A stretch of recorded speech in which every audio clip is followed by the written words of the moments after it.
Good morning and welcome to Hometown Heroes. This is your co-host, Rick Irving, with Mary Staffeld, and today we're going to talk about wreaths across America, specifically at the Dallas-Fort Worth National Cemetery.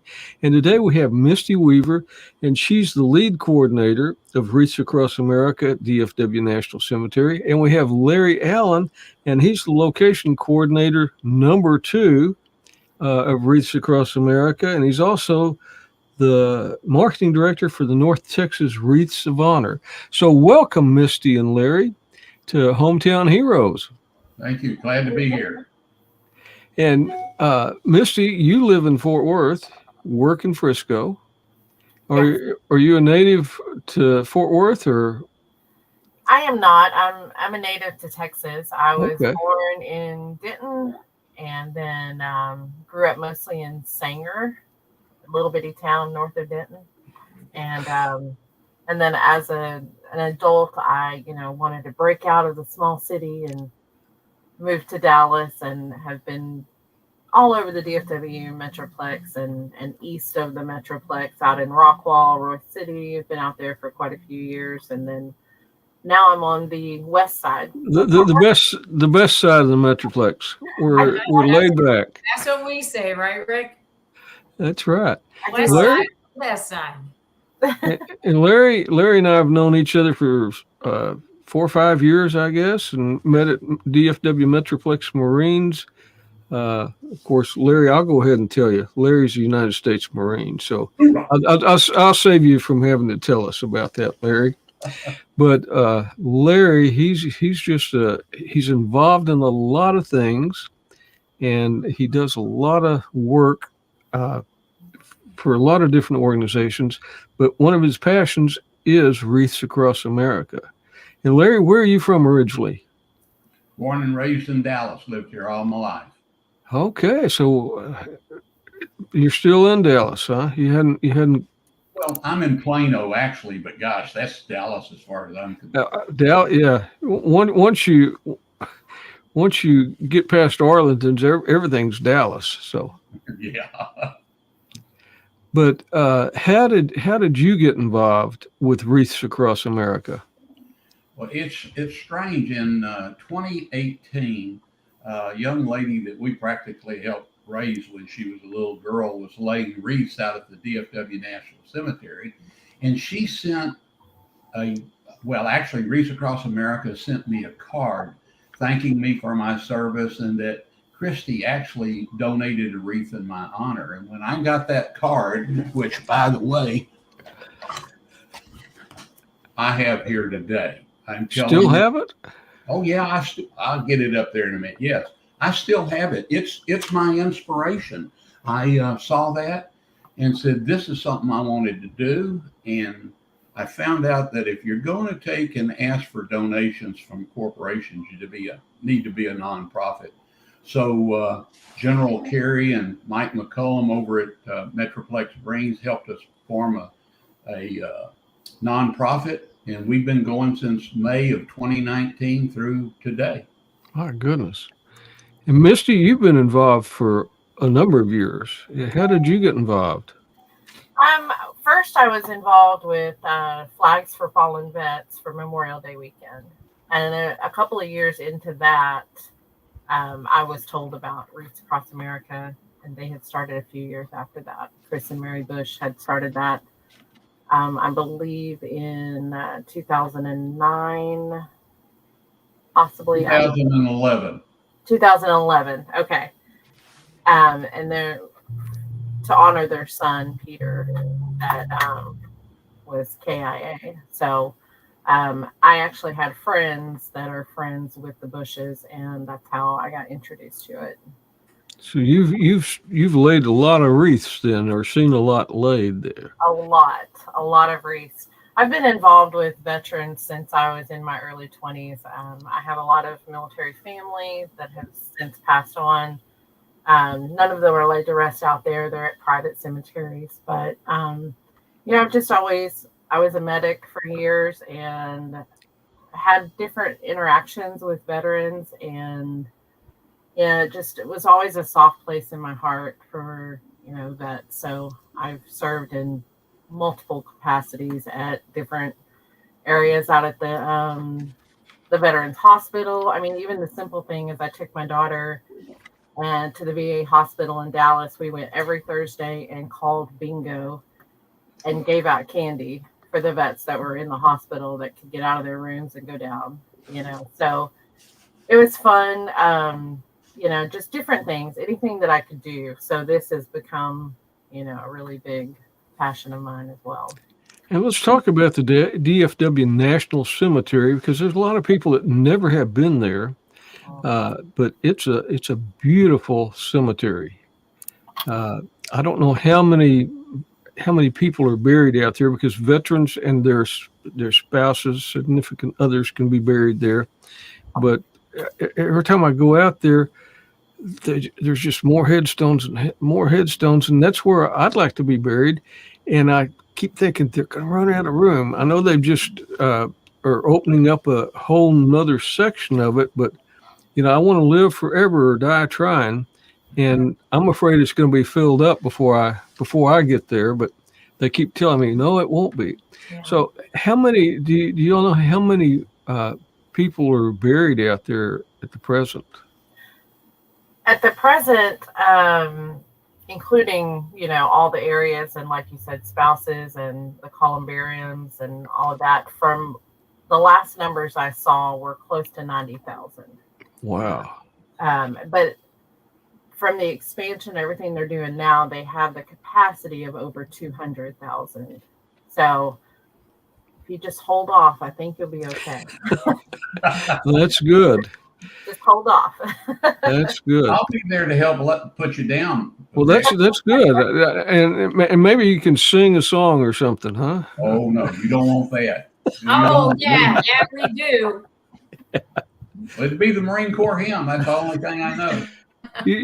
My daddy, he was a World War II Marine, fought in the South Pacific for 2.5 years from island to island. And I know I learned the Marine Corps hymn before I learned Jesus Loves Me. So every time I hear the Marine Corps hymn, I have to sing along because it reminds me of Dad. So that's great. Love that. So the Wreaths Across America, you have a great group of people that come out every year to help unload the trucks and then place the wreaths in the different areas. And then another on December the 16th this year is going to be the day that people go out to actually lay the wreaths, correct? That's correct. And do some of the wreaths, are they identified as to what grave they go to, or it's just try to get a wreath on every veteran's grave? Well, our goal obviously is to get a wreath on every veteran's grave. We do, however, because that hasn't been accomplished in the whole 14, 15 years that we've been up and running out at DFW National. So, on the years that wasn't accomplished, we do have the option for grave specific sponsorship on our site. So if someone, goes on and sponsors a wreath and they want to make sure that it goes to their loved one, they can do that. And we have the Civil Air Patrol that takes on the responsibility of laying those grave specific wreaths. However, if we reach the goal of full coverage, like we anticipate and pray and hope that we get, then everyone gets one and all is well. And this is an ongoing job that y'all do. I mean, you're probably already working now and looking ahead to next year, because something this large, you want to, with as many wreaths as y'all are going to place, it takes a lot of preparation. And there's just one company that produces the wreaths? Is that correct? Yes, it is. Larry, is Larry frozen? No, I'm here. He sure is quiet, isn't he? I'll just sit here and move my lips, okay? Why not? Frozen? Please. I was Larry, but it looked like you were frozen. Well, I was trying to bite my tongue. He's camera shy, is what it is. Yeah, right. Yeah, right. Yes, there is one company there out of Maine. Is that correct, Larry? Yes. Yes, out of Maine. So that's where all of our wreaths ship out from. I can't imagine making as many wreaths because, I mean, it's not just DFW National Cemetery. It's 4,000 or 5,000 across the United States. Yes, I think the last count was 4,100. Is that right, Larry? I think 4,100 and something close to 4,200,000 will go across the country. And we're also laying wreaths in Europe at some of the national cemeteries there and in Africa. Wow. My goodness. My goal on my bucket list is to one December be able to go to Normandy and lay one there. My uncle fought in Normandy. He survived. He didn't die, but I want to go lay a wreath in his honor there at Normandy. So big deal for me. that would be awesome. See if we can check that off your bucket list. Yeah. Well, the other one is to do it at Arlington National Cemetery. That's where it got started. But Rick, you asked about the company itself. Wreaths Across America was originally, well, it still is. It's a Christmas tree farm, and he was making wreaths for customers when he had 5,000 left over one December November actually in 1992. So he called Olympia Snow, the senator of Maine, says, "Look, I got 5,000 wreaths, and I'd sure like to put them at the Arlington National Cemetery." And she said she'd get back to him. And you know how congressmen are. They said, "Yeah, I'll get back to you." She was back to him. Yeah, she was back to him in under 30 minutes. Wow. And got it approved.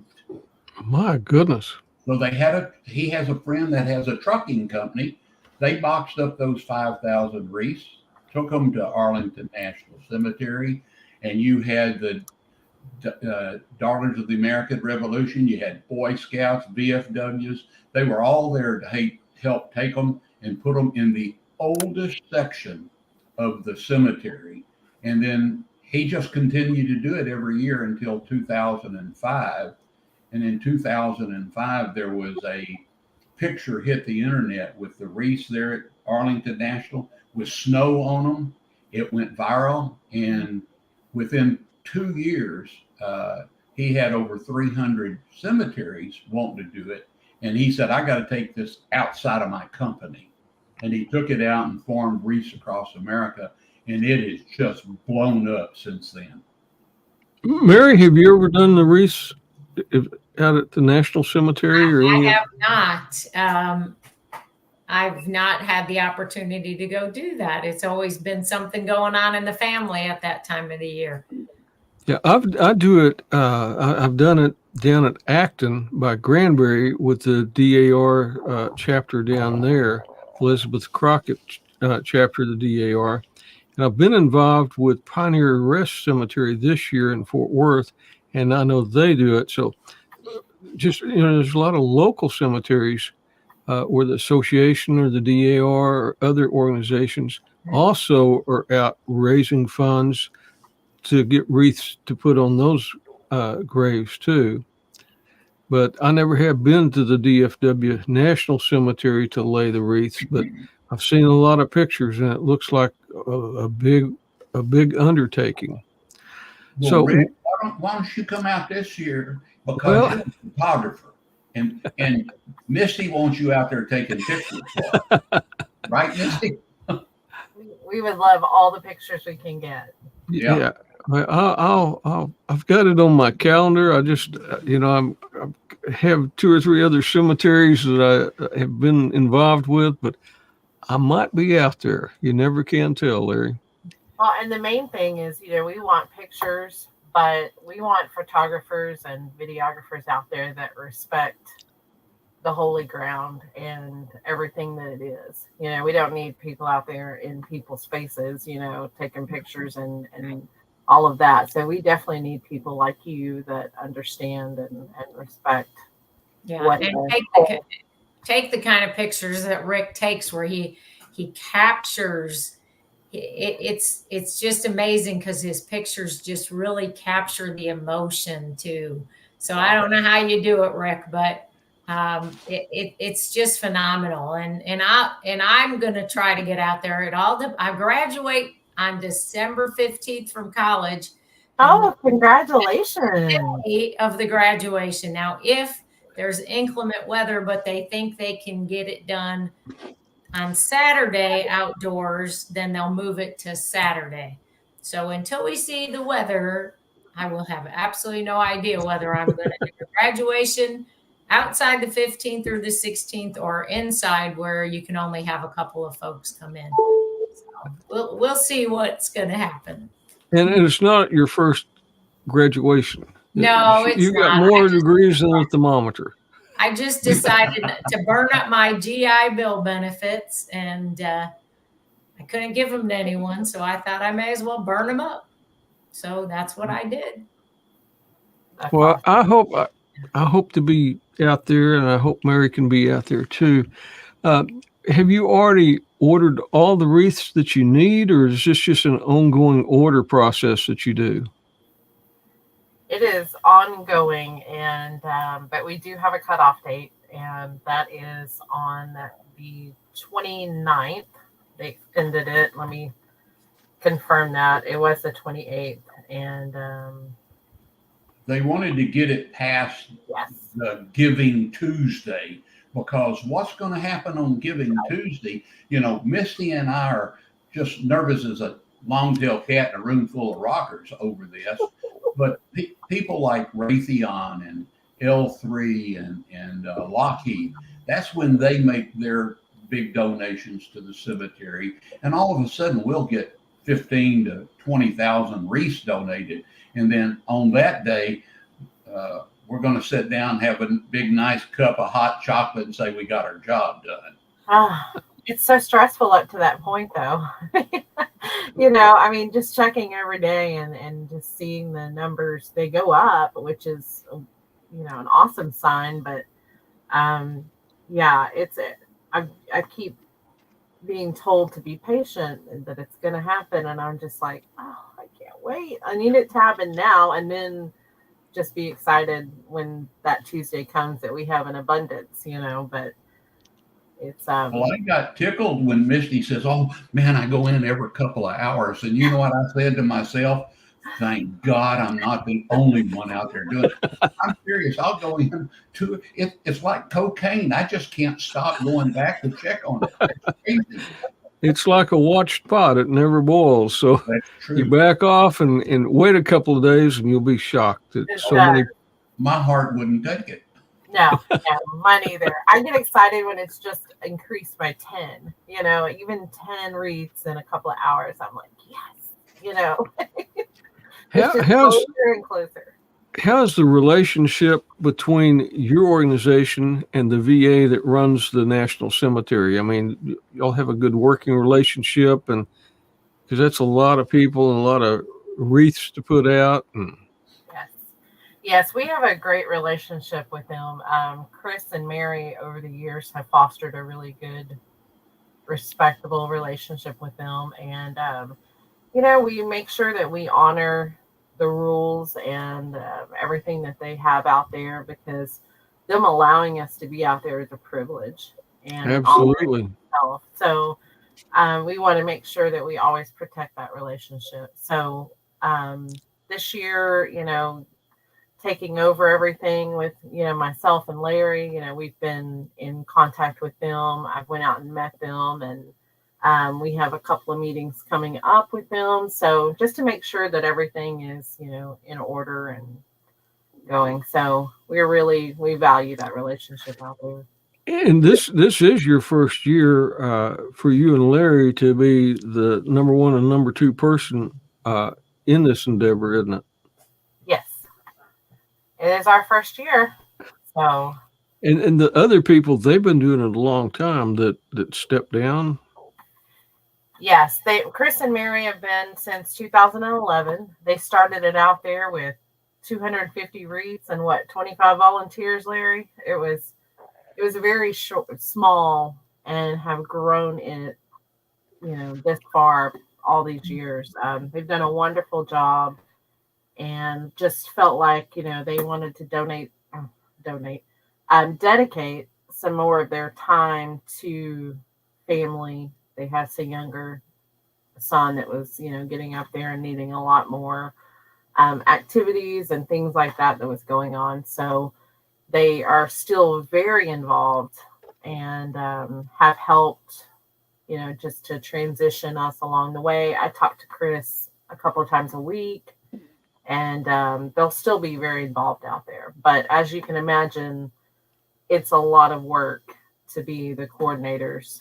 I can imagine. So I think it was just time for them to step back and allow somebody else to take the reins.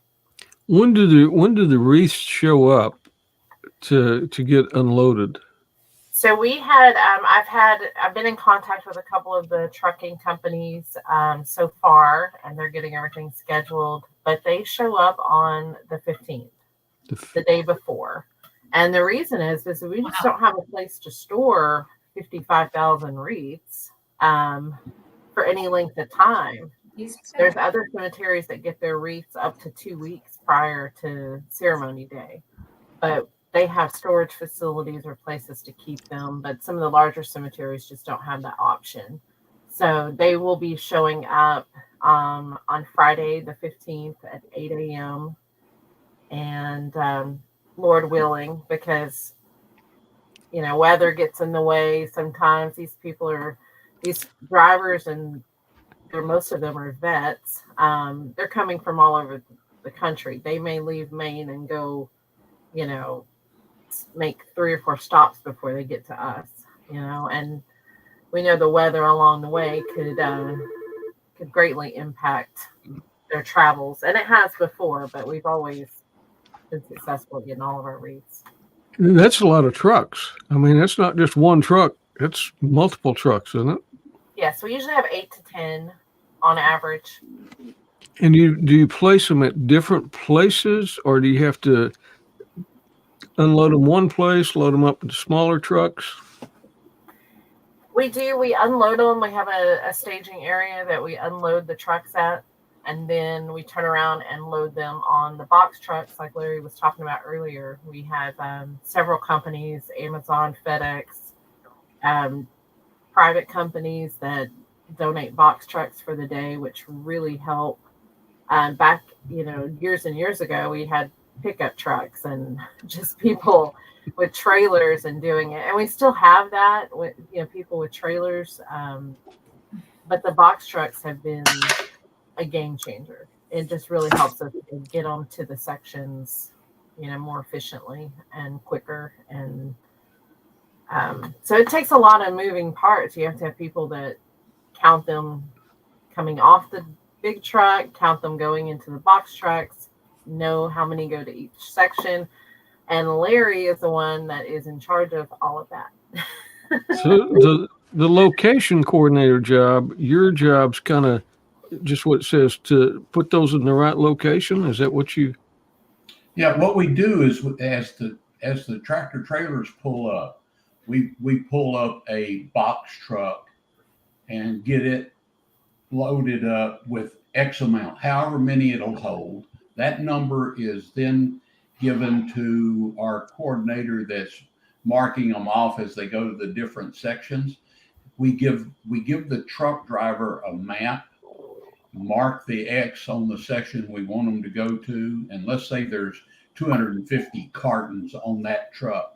It goes to section 103. We'll have a group of people there that will unload those 250 boxes and stack them up and recount them. And then they're going to send that information back to the coordinator, and he's going to double check it and say, okay, yeah, 250 went to 103, and 103 still may need another 150 boxes. So the next truck may only have the 150 and go there. Or we may have a truck loaded with 250 and 125 goes to section X, and then the other 125 go to section Y. And we got to keep up with that. And this year, I'm comfortable that we're going to have more box trucks and trailers and flatbeds that we've ever had. And it used to take Mary and them till like 6 o'clock at night to get completely finished, because they were going back and double checking every section to make sure that was the counts right. Well, that's not going to happen this year. We will get the count right the first time. And with the box trucks and everything, I think we can be through 2 to 3 o'clock, period, and all go home. Yeah. In the past. Is that on, are you talking about on the 15th unloading? Yes. So, and you say you're confident that you have enough trucks. You already have commitment for enough trucks, or? Well, we'll always take more, but the answer is I think we have like 10 box trucks, and I've got a company. If you've ever heard of Good Earth, you've heard of Good Earth. They're the ones that work on the highways and everything. Well, the gentleman that owns that company happens to be a personal family friend of Kathy's, my wife, and he's donating 2 trucks and 2 flatbed trailers, and they'll hold 500 or 600 boxes at a time. So, but Mary, if you know people with box trucks, we'd be glad to have them come on out. We won't turn them down. Yeah, we have some new volunteers that are out of Burleson that are versed in logistics, and I may reach out to them. They're a veteran-owned organization and see what they have and if they're able to support you. Okay. But on the 15th, Larry, you need a lot of volunteers too, on the boots on the ground to move all this, or do you have plenty of volunteers? Well, that's true too. And Misty gets to handle the volunteer side. Okay. She knows how many's coming. And of course, I have people calling me wanting to volunteer, and I'm pushing them towards Misty because I just want to move boxes. I'll let her worry about the volunteer. Yes. Yeah, Larry handles the trucks and I handle the people. But yeah, we do have a good amount of trucks coming out. We've got trucks from FedEx that are being donated out. AOI Logistics, which is a company that contracts out for Amazon. We have quite a few that have donated trucks to come out that day, and we're super grateful for that. And in the past, quite a few years, Chris and Mary have, like Larry was saying, they have gotten out of there at 3 or 4, but they've had to go around and check every section and move boxes from here to there. And so the ultimate goal is to get it right the first time.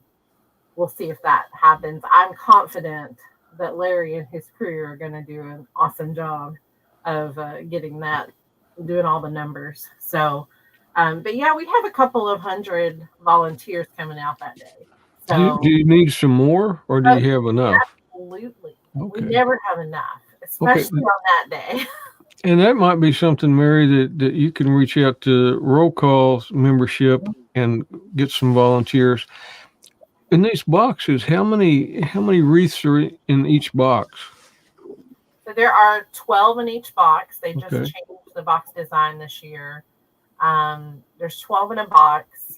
They do weigh 40 pounds each. So as you can imagine, it's quite a labor-intensive day. So, not to omit people that can't move 40-pound boxes, but because we need people that can count. That's a very important job on this day too. So, but we do need people that are able to lift and move that weight of boxes. So yeah, that tends to be our biggest issue with our particular group, is that a lot of them are not able to do the heavy lifting. They could take a wreath and place it on a grave, but picking up a 40-pound box may be a little. But I mean, we might have a few that are, I mean, we have some younger folks. So I'm making notes so I remember what to put out. Well, that's why I moved to logistics, because at my age, I'm not handling 40-pound box. I did last year, damn near killed myself. I said, I'm done. So Yeah. Misty put me in charge of logistics, and I'm real happy there. Just tell everybody where to go and how to do it.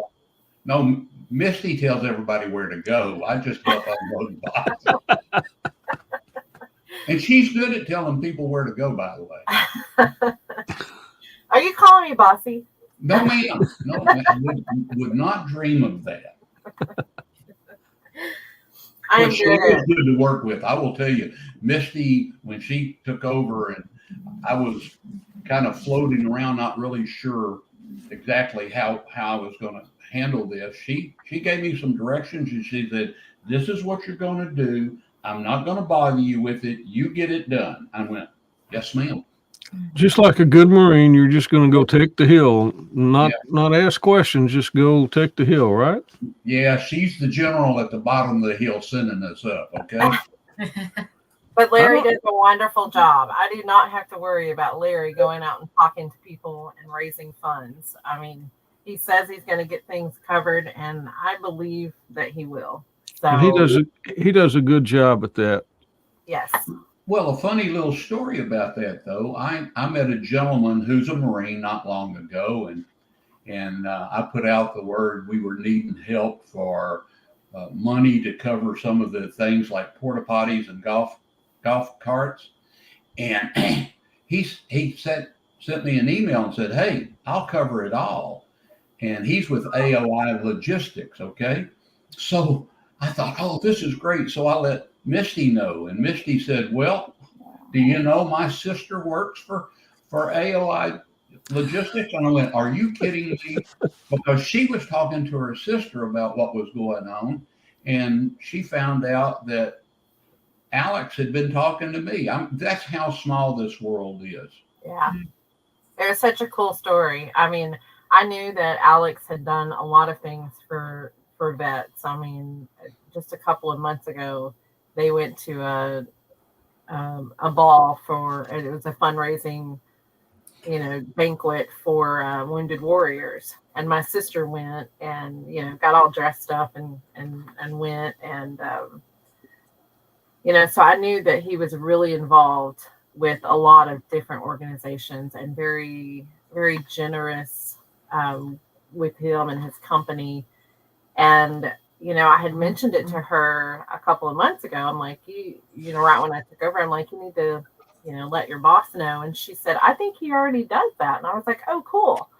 And then I just kind of got busy and went from there. And then all this transpired the other day, and it just all came together. And I was like, wait a minute, that sounds familiar. And then I called my sister. Like, that's great.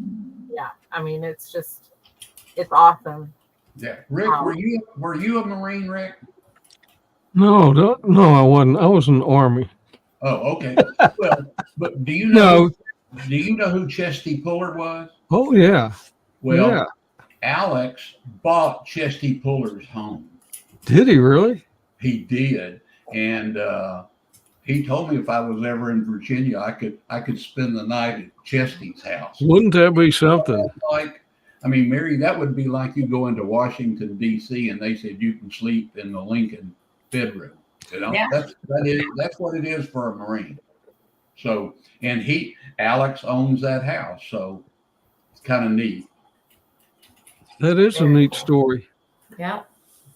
Because Chesty's kind of a sacred guy. I mean, he's who all the Marines look up to and uses his quotes and everything else. So, well, he's the Audie Murphy of the Marine Corps. That's who he is. And so it's yeah. And then of course Stephanie, right? Yeah, that's who I was just thinking about. That I think he was one of her siblings or her godfather, wasn't he? He was her godfather, and she used to sit in his lap when she was a little girl.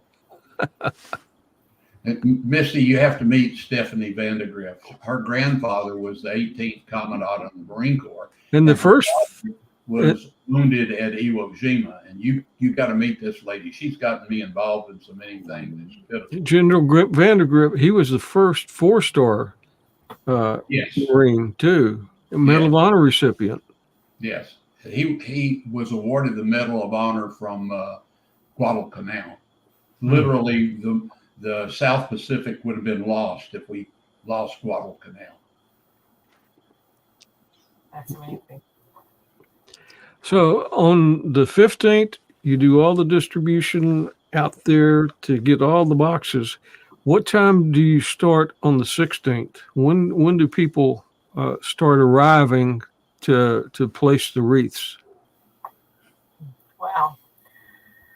Our core volunteers, including our traffic control, our section leaders, our logistics people.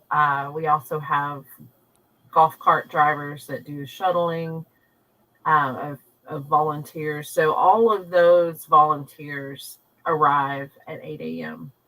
And we have a little meeting, and then we go off to our sections.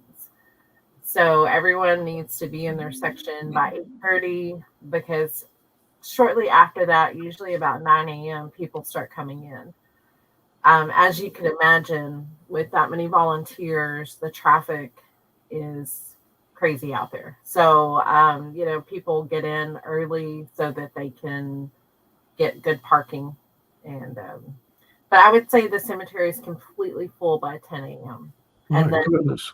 have to start parking out in the designated area out off Mountain Creek Parkway.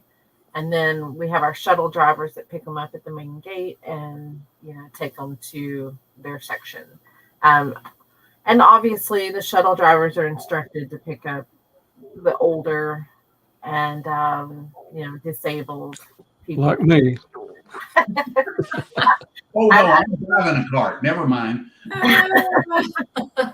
And that's one of your good sponsors and donors is the Grapevine golf cart.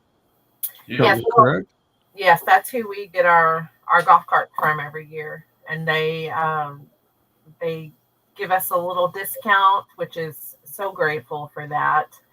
And they deliver them. They make sure they have plenty of fuel.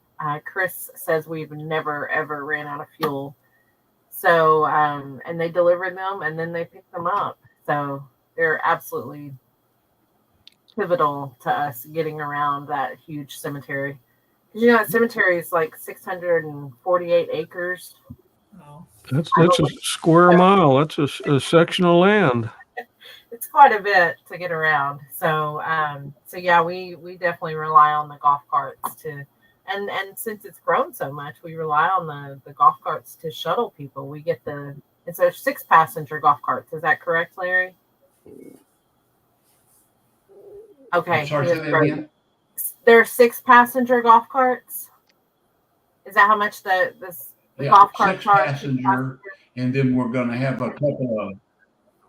we'll have a couple of just 2-passenger, but that's going to be that'll have the cart on it so we can haul boxes. Yeah, I think he's having a little bit of it's breaking in and out.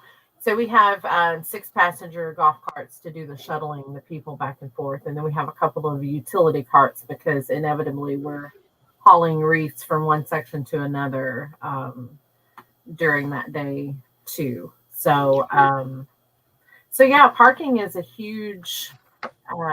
That's my goal for 2024 is to tackle the overcrowding parking issue, which I just want to preface, we will get you in the cemetery.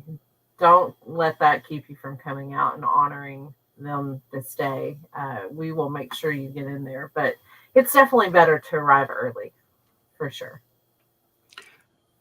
So do you have a ceremony or anything to start the morning? And We do. We have a ceremony that starts at 11 a.m.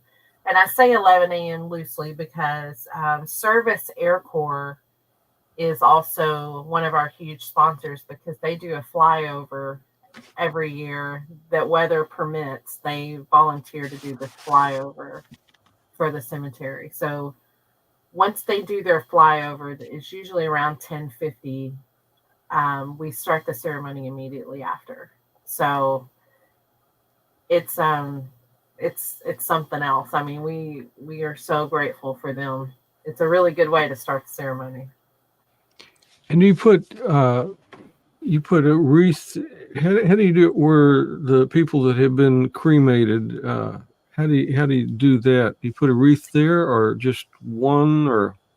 Yeah. So in the columbariums specifically, there's 10 up on each row, and so because the wreaths are 12 inches diameter, they usually end up, you can't put one per row because it just gets too crowded. So we end up putting one per 2 rows. Okay. And the person that does that, we instruct them to say the name of every vet in that area. So it takes. Y'all miss me? We did. Yeah. So they lay the wreath and then stand there for a few minutes and honor each veteran in that space. So we do lay wreaths for the cremations. Okay. And So, how long does the laying of the wreaths, that takes an hour or two, or just? it's usually just right at an hour or under. Once the ceremony's over, the ceremony takes about 20 minutes or so, and then everyone has time to walk back to their sections, which, like we mentioned before, it's a large area, so we want to give them adequate time to get back to their sections. And then the section leaders are instructed to address their group and give them instructions and say a few words. And then they play taps over the PA system at noon, and that's when we start laying the wreaths. And you have that ceremony there by the lake where the Chilson Reservoir monument is? Yes, it's down there at the assembly area. Okay. And it's a beautiful ceremony that is done every year. And I'm trying to go ahead. I'm sorry. To those people that never have been out to DFW National Cemetery, you need to go out there sometime. It's at Mountain Creek Parkway, right off Interstate 20, just past Grand Prairie. It's a beautiful cemetery. I mean, and it's such sacred, honored ground. Yes. And I enjoy being able to. It's a real honor to go take pictures whenever we have people that have passed away and have their cemetery or have their ceremony out there, their memorial. It's such a touching place. And it's an easy drive. So if you're concerned at all about that, really seriously, it's 20. And so you can come on 20 from every direction, and it's just boom, straight. You go down the road. There's not a ton of traffic usually. It's really, it's an easy drive. So don't let that keep you from heading out there. It really is. It's a place that, especially if you're a veteran or a family member of a veteran, you're missing out if you don't go take in what that cemetery means and what it stands for. Absolutely. A reference, Rick. It's right next door to Dallas Baptist University. And there's not a more beautiful building, I think, than that stately building up there on that hill. It's just beautiful as you pass that. And on the other side of it is Potter's house. Yeah. So you can go get educated or you can go get saved. Either way. And then in the middle, yeah, all this takes a little bit of money, doesn't it? I mean, you really have to get out and hustle, and that's one thing Larry's good at, is to raise money. But each wreath, people that would like to donate, how much would a wreath cost? So the wreaths this year are $17. Okay. And you can go to, I think you've got Larry's group there across the bottom, or you can go to WreathsAcrossDFW.com. And both, it's $17 for a wreath, or you can go if you go to WreathsAcrossDFW.com, you can, for every 2 that you sponsor, we get 1 free. So both. That's and good. then, of course, with Larry's group down there on the bottom, their organization does a lot of other stuff for veterans throughout the year. So, both are great to support, just to try to get us our, full count out there is the main thing. Now, Rick, I gave you the other website, the www.WreathsAcrossDFW.com. There's any way you can add that banner? Yeah, and that's Wreaths Across. It's Wreaths Across America, DFW.com. Is it? Yeah, sir. It's just straight WreathsAcrossDFW.com. Okay. Yeah, do that, because she needs some recognition out there so people can come to that one too. Yeah, and both are great to support. They just, it all goes for. Did I spell everything correctly there? Is that Wreaths it? Across DFW. That's it. Thank you very much for that. Well, you're welcome. I just want to get the donations going the right place so they can donate a wreath or multiple. I mean, if somebody wanted to do 100 or 1,000, they can do that. Y'all won't turn them away. We will not turn them away at all. And, if they are a company or they want to donate a large amount, they can definitely email us, and I can make sure that there's a way to get that check to us before next week. So, okay. Because the deadline's coming up, the 29th, you said? It is. And that's just probably our most important thing right now. It's just getting full coverage. I mean, Larry and I are on a mission to make sure that every veteran gets honored out there. And, we can't do it without the support of the community. Rick, to give you an idea, if we were just doing straight donations and not getting the 3 for 2 like this one right here does, if you were just doing 54,500 wreaths at $17, it's $926,500. That means we've got to generate. And here's the other thing. You know what's going to happen next year? Are you aware that they have 22 to 25 services a day, 6 days a week out there? Mm-hmm. That is approximately 5,000 more. Next year, I'm positive we're going to need 60,000 plus wreaths. My so goodness. When you talk about going back to work, I'm really on the 29th or the 30th of November, believe it or not, other than going out and unloading and laying, I'm taking a month off. But come January the 2nd, It hit the ground running. Like a dog on a bone. Yeah. Yeah, it takes a massive effort out there and a lot of funds to make that happen. One thing that we are immensely grateful for is it also takes a lot of cleanup afterwards. So, there's we have cleanup day January 20th, and that is open volunteer as well. Start at 8 a.m. We will put some stuff on the website about that, but and send out emails to everybody that's already registered to volunteer. By the way, at both of those sites, you can go on and register to volunteer as well, and that will put you on the mailing list, so you'll get emails. Okay.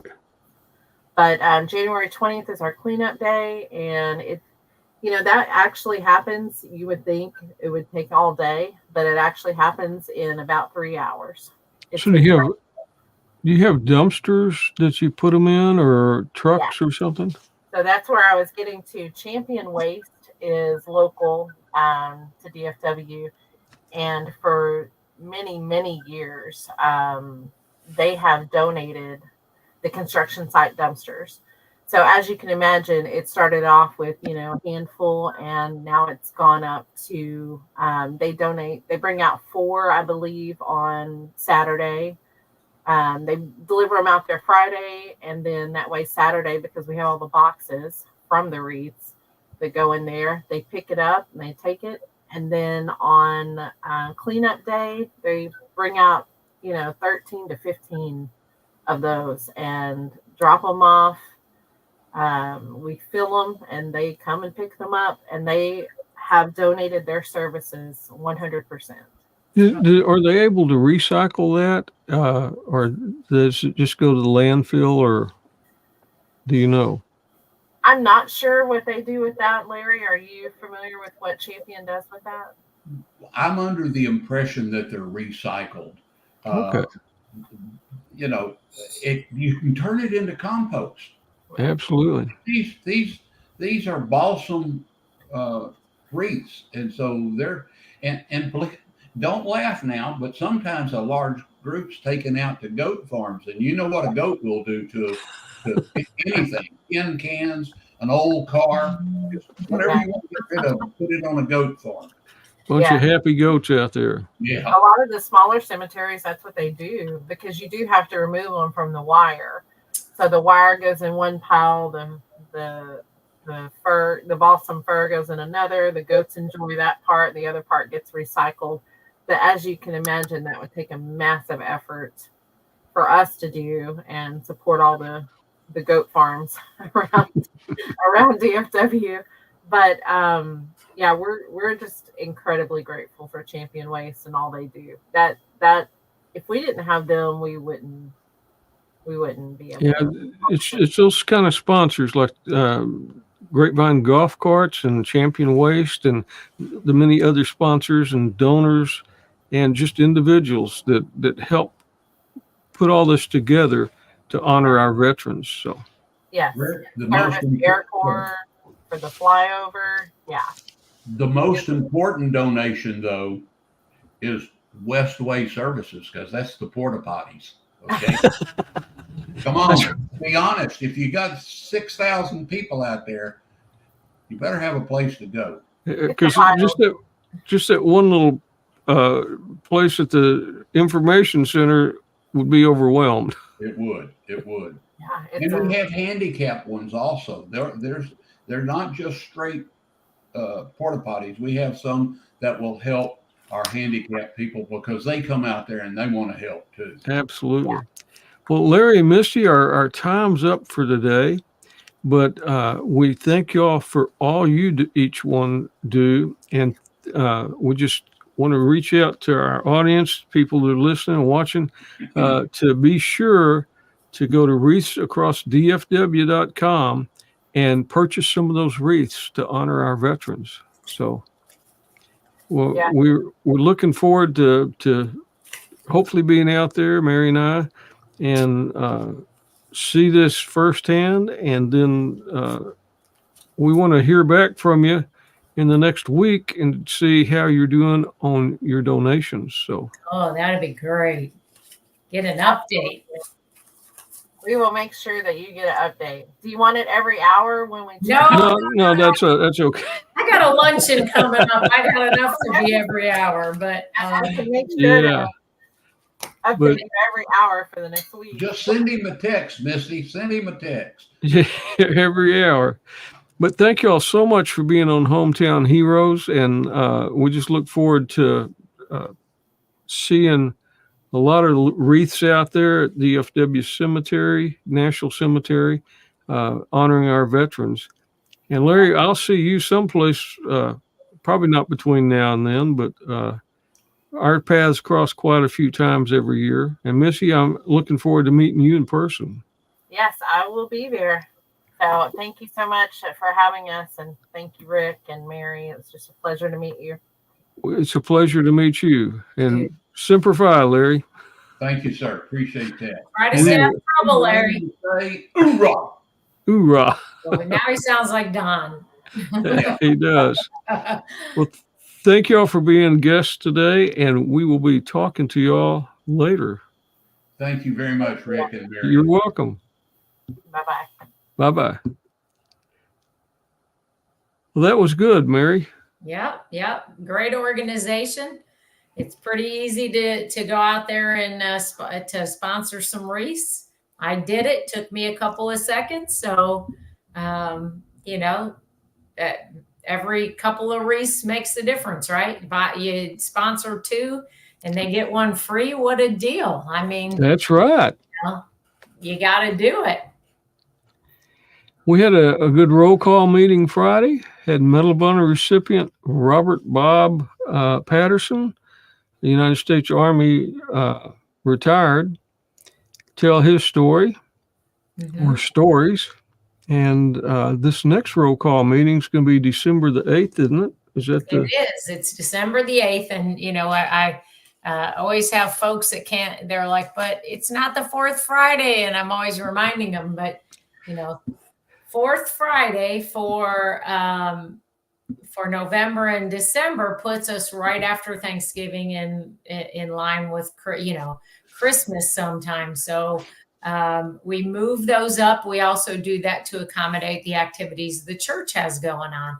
And the church has some neat things going on. And you know, for those of you that are interested, they do a Christmas program. I'm sure, Rick, you know about it and have probably been. I want to try to get there this year. But the 10th through the 13th, they do a Christmas program, and you can go to Birchman Baptist Church to their website, and you can see the information. It costs nothing to go, and it's just first come, first serve. So if you want to get in before they fill up, then you need to get there early. But they do a Christmas program. They have even live animals. So I don't know if you've been before, but I was like, I wanted to go last year. And by the time I found out more information, it was too late. So, it's a big production, like a Broadway production. They had flying angels. These people fly around because that sanctuary is pretty tall, and they fly around up there. And then they had the live animals, camels and goats and donkey, and have them through there and tell the Christmas story through music. They have just a good story every year, and really tells you about the reason for the season. So, and that's at Birchman Baptist, I think .org or Birchman. Anyway, just look at Birchman Baptist Church. We'll try to Google Birchman Baptist Church. Yep, on Normandale in Fort Worth. And you'll find it. It's easy to find. But yes, it's it's that time of the year. So our December luncheon, that RSVP link is open. Everybody that wants to get out there and RSVP should be knee deep in doing it. Everybody that already is on our mailing list will have received a link. So if you are on our email list and you didn't receive it, you need to check your spam or your junk box. And that's where it will be. So because it goes out automatically through a distribution group. And sometimes they just get kicked there and folks don't realize it. But definitely make sure to get your RSVP in on time, because we have to make sure that we don't exceed our numbers and that we have enough food for everybody. And in December, we don't usually do a speaker. We did in the past, but the last couple of years we've done entertainment. And so this year, again, we're going to have the Silver Sisters came out in 2021. They did a USO kind of a show, and it was pretty entertaining. Now they're a smaller group, but they're going to still do it. And then Brad Thompson, who comes out occasionally to play some songs for us at the luncheon. He's going to do a few more songs than usual. And if you want to hear Brad, he's going to be at, Fort Worth Brewing. Don't hold me to that. I don't have my phone handy. I should look, because if I'm going to tell you about it, I should make sure I know. Brad's a great musician. Yeah. And he puts on a great show. Very talented. And he is going to be performing Wednesday night at Fort Worth Brewery on Tiller Street in Fort Worth, Wednesday night. I would assume that's 7 or 8 o'clock at night. I don't imagine it's too early, but that's a night that a lot of people gather with their family and their friends to prepare for Thanksgiving. And, that might be a neat thing to do if you would like to get out and go support him while he's out there. So a couple of things going on. And we just, besides roll call last week, we had the Air Power Foundation Skyball. You were there with Don, and I don't know how many hundreds and hundreds of people were there. Had about, I think, 50 or 60 young recruits that took the oath of, not the oath of office, but the oath of enlistment. And Flo, got his last name, Medal of Honor recipient, Captain, United States Army. He was the one that administered the oath. And one thing they do, they have the table, the missing man table. I think that's what they call it. And that's always a good thing to have there. And Carla Wicks, one of our roll call members and one of our volunteers, she's a Gold Star mom, and she was up there telling about the missing man table and the significance of that. Also, we had a first there because the the Air Power Foundation is involved with the Donna Snow King and the Rodeo Royalty people, and they had the first ever crowning of the Queen of the Air Power Rodeo Royalty. So that was exciting. Just a lot of things there. A lot of people, a lot of military were there. I think there were 5 Medal of Honor recipients, and our friend Mo Baker was there. Ken Cordier was there. And just a good evening. And also coming up, Holidays and Heroes are going to have their Christmas party. There's still time to donate to that.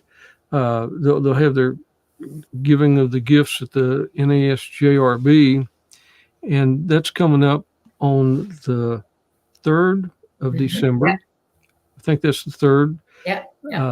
But you can go there at the bottom, Holidays and Heroes. And then Larry O'Neill, he has his bike drive, his annual bike drive. Over the years, he's given away thousands and thousands of bikes. His goal this year is for over 800. And you can go to Fort Worth Memories Facebook page and find out more about that. But just a lot of things going on this holiday season. Yeah, lots of stuff. No reason to not be involved with something. Find something that makes you, that you're passionate about, and that, you feel like you can contribute and get out there and do it. That's right. And just remember the Wreaths Across America. There's the DFW National Cemetery. You can go there to make a donation. And also the smaller cemeteries, like the one in Acton with Elizabeth Crockett chapter of the DAR. They're very involved. Kathy Hanlon, our friend, has been very involved with that down in at Acton, which is just north of Granbury. And then the Pioneers Rest Cemetery here in Fort Worth. They do also the Wreaths Across America. So a lot of stuff going on. And I know this is a busy time of year. It's busy holiday-wise, but as far as all the nonprofit stuff that Mary and I are involved in, October and November, they come in. It was kind of exhausting over the last 2 months. It's just a whirlwind. Don's going to Pearl Harbor, correct? Well, he changed his mind. He's decided that October and November took a toll on him, and he was tired, and so he decided he is not going to make the trip. He said, "I've been there." He just felt like it was not good timing. And that's a hard trip, especially for somebody that's 98 years old. And I think you talked not long ago about even the trip to Normandy that some of these World War II veterans take, that it's just so taxing on them. You get to, I know at 70, I get worn out, but I can imagine being 98, 99, 100 years old, like some of these guys. And There's going. not, they love the trip and they love to be able to be there, but it is challenging. Most of them say that these trips take about 2 weeks for them to recover from, because there's so much going on, and they know a lot of people. The organizers always want to try to get them out in front of as many people as they can and do as much as they can. But we have to think like 98, 99-year-olds and build in a lot more rest time because, almost to a veteran, they said, it took them 2 weeks to really, truly recover from the Pearl Harbor, the Normandies, all of those kind of trips, because they're just so packed with so much stuff going on. They just need a little bit of downtime in the afternoon and in the evening, and kind of let them, recover a little bit more, maybe. And it's the nature of the beast. When we're 98, we'll understand, and sometimes it's easy for us to forget. It is indeed. And especially with the jet lag and all the traveling they do, it really does take a toll on them. Yeah. So the reservation line is open at roll-call.org. Mm-hmm. And if you go there and you want to be a part of the December meeting, now's the time to do it. Also, if you'll go there and just register, it doesn't cost anything, but you can register. That way you can get the newsletter every month and know what's going on with our organization roll call. And also, we accept donations too. There's a donation button. $10 buys a meal for a veteran. And, we're always kind of knocking on the door of about 500 to showing up for those luncheons. So it can get a little expensive. So this holiday season, if you want to help some veterans, Roll Call is a good organization, and they watch out for, it's not like we've got Mary as the president and she doesn't make a 6-figure, 7-figure income to be the president. Nobody gets paid. That's what I make. Zero. Yeah. And we're going to have a big thing coming up. So after the 8th luncheon, I'll be able to share more details with the public, but we're going to announce it on the 8th, and it will be a sizable way for us to fund the organization.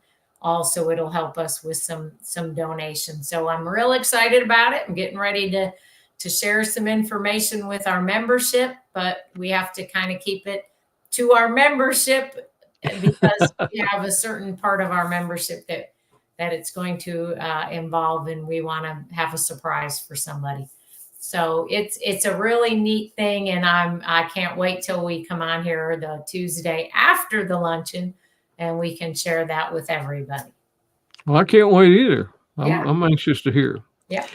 But thank everybody for being a part of Hometown Heroes today. And thank you, Larry and Misty, for being our guest and for all the work you do at the Wreaths Across America, DFW Cemetery. Mary, thank you for all you do. You work tirelessly to do, you're involved in so many things, with our veterans, with our military, out at NASJRB as the president of Roll Call. You go to school all the time, and you run Don's schedule, which and you take him a lot of places, and that in itself is a full-time job. So I appreciate all you do. Oh, thanks, Rick. And no one runs more than you, that's for sure. Well, thank you all for joining us on Hometown Heroes, and we'll see you next Tuesday.